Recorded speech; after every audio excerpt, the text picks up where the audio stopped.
സംസ്ഥാനത്ത് 8 വർഷത്തിനിടെ ബോംബ് ഉൾപ്പെടെയുള്ള സ്ഫോടക വസ്തുക്കൾ പൊട്ടിത്തെറിച്ച് മരിച്ചത് 26 പേർ. 120 പേർക്ക് പരിക്കേറ്റു.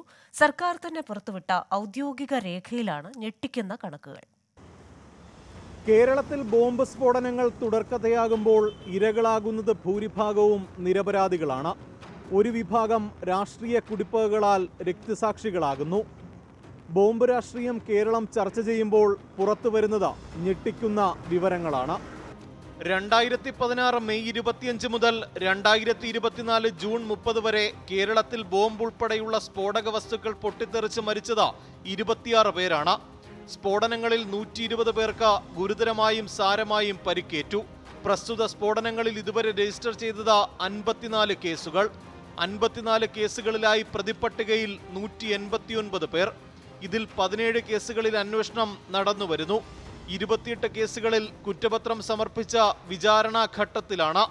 ഇനിയുള്ള കണക്കുകളാണ് ഏറ്റവും ശ്രദ്ധേയം. 2 കേസുകളിലെ പ്രതികൾ മരണപ്പെട്ടു. 6 കേസുകൾ അസ്വാഭാവിക മരണമെന്ന പേരിൽ തീർപ്പാക്കി. ആരെയോ ലക്ഷ്യമിട്ട് ആരോ നിർമ്മിച്ച ബോംബുകൾ ജീവനെടുക്കുന്നത് പലപ്പോഴും നിരപരാധികളുടേതാണ്. ഉഗ്രസ്ഫോടനങ്ങളിൽ കുട്ടികളും മിണ്ടാപ്രാണികളും പരിക്കേറ്റ് വീഴുന്നു. ബോംബ് നിർമ്മാണവും അനുബന്ധ സ്ഫോടക ശേഖരങ്ങളും ഇക്കാലയളവിൽ 26 ജീവനെടുത്തിട്ടും അശാന്തിയുടെ വെടിയൊച്ചകൾ നമ്മുടെ മണ്ണിനെ വിട്ടൊഴിയുന്നില്ല.